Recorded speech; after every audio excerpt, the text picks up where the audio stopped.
नमस्कार प्रेक्षकांनो, वी न दोघातली तुटेना या मालिकेच्या येणाऱ्या भागांचे अपडेट जाणून घ्यायचे असतील तर प्रेक्षकांनो, चॅनलवरती नवीन असाल तर सर्वप्रथम चॅनलला सबस्क्राईब करा, व्हिडिओला लाईक करा. येणाऱ्या पुढील काही भागांमध्ये आपल्याला खूपच जबरदस्त असा ट्विस्ट पाहायला मिळणार आहे. आता इकडे सुष्मिताने स्वतःहून प्रेक्षकांनो ज्या मल्लिकाच्या कारस्थानाचा असा काही पर्दाफाश केलाय ना, आणि तेच सगळं आपण आजच्या भागामध्ये पाहणार आहोत. इकडे आपण पाहतोय समर भयंकर चिडलेला असतो, कारण समरच्या अकाउंटमधून खूप मोठ्या अमाऊंटचा आता हेराफेरी झालेली असते. सध्या समरचं लक्ष अजिबात कामामध्ये नसतं, त्याचं लक्ष असतं ते म्हणजे फक्त स्वानंदी मॅडममध्ये. स्वानंदीचं आणि त्याचं जे काही आता प्रेमाचं वातावरण चालू आहे प्रेक्षकांनो, त्याच्यामध्ये समर आता इतका काही बिझी असतो, त्याचं ऑफिसकडे लक्षच नाही आहे. समरने जेव्हा आता अकाउंट डिटेल्स मागवले, अकाउंट चेक केलं, तेव्हा मात्र आता त्याला कळून चुकलंय की आपल्या अकाउंटमधून करोडोंचा खूप मोठा व्यवहार आता झालाय, आपल्याला खूप नुकसान झालंय. आणि हे सगळं झालंय कसं, तर चक्क आजीच्या सहीमुळे. आता मात्र समरला डाऊट येतो की आजीने इतकी मोठी अमाऊंट कुठे इन्व्हेस्ट केली, काय केलं, त्याला काहीच कळत नाही आहे. समर आता इकडे घरी जातो आणि आजीला डायरेक्ट विचारायला जातो, आजी अगं तू मला विचारलं नाही आहे, तू या तारखेला काही इन्व्हेस्टमेंट केली आहे का, म्हणजे तुला काही काम होतं का मोठ्या अमाऊंटचं. अगं म्हणजे मी असं का विचारतो माहिती आहे का, प्रत्येक वेळेला तू मला विचारल्याशिवाय असे डिसिजन कधी घेत नाही आहेस, परंतु या वेळेला तू मला अजिबात सांगितलेलं नाही आहे. कसं काय तू इतक्या मोठ्या अमाऊंटचं काय केलं मला सांग बरं.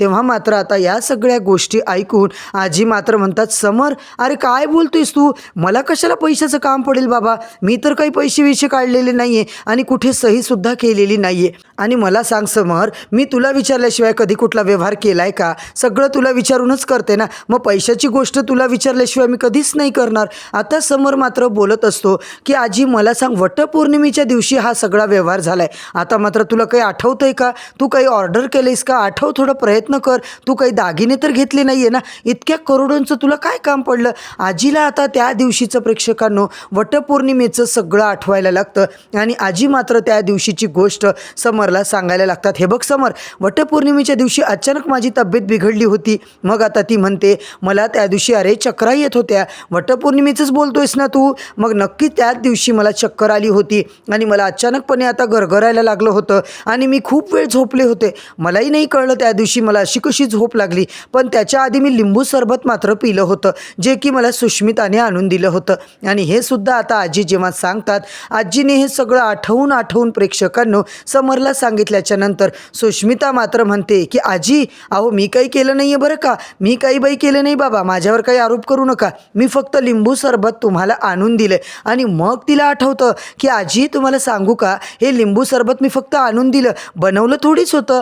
कारण ते लिंबू सरबत बनवलं होतं ते म्हणजे मॉम इन लॉनी, त्यांनी मला सांगितलं होतं की तू फक्त आजींना नेऊन दे, म्हणजे त्यांनाही वाटेल की सुश किती काळजी घेते आजींची, स्वानंदी कशी पुढे करते, मग तुलाही तसं करावं लागेल ना. मग त्यांनी माझ्या हातात लिंबू सरबत दिलं आणि तेच लिंबू सरबत मी तुम्हाला प्यायला आणून दिलं आणि तुम्ही तर डायरेक्ट माझ्यावरच आरोप करताय. आता मात्र प्रेक्षकांनो मल्लिकानेच तिला हे सगळं सांगितलेलं होतं, हे मात्र सुष्मिताने भोळ्या बाबड्या याच्यामध्ये सगळं खरं सांगून दिलेलं असतं.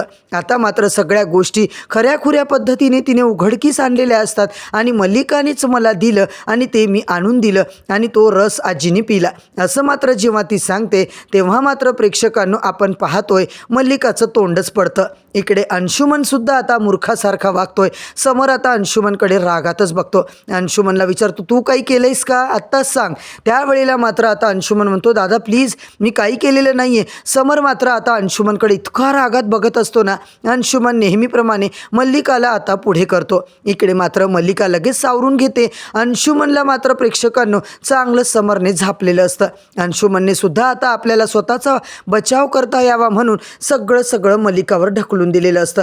तो सरळ सांगतो की हे सगळं मला काही माहिती नाही आहे, मी अजिबात हे काही केलेलं नाही आहे, म्हणून दादा प्लीज मला काही बोलू नको. आणि थेट सगळे आरोप मात्र प्रेक्षकांनो इकडे मल्लिकावर केले जातात.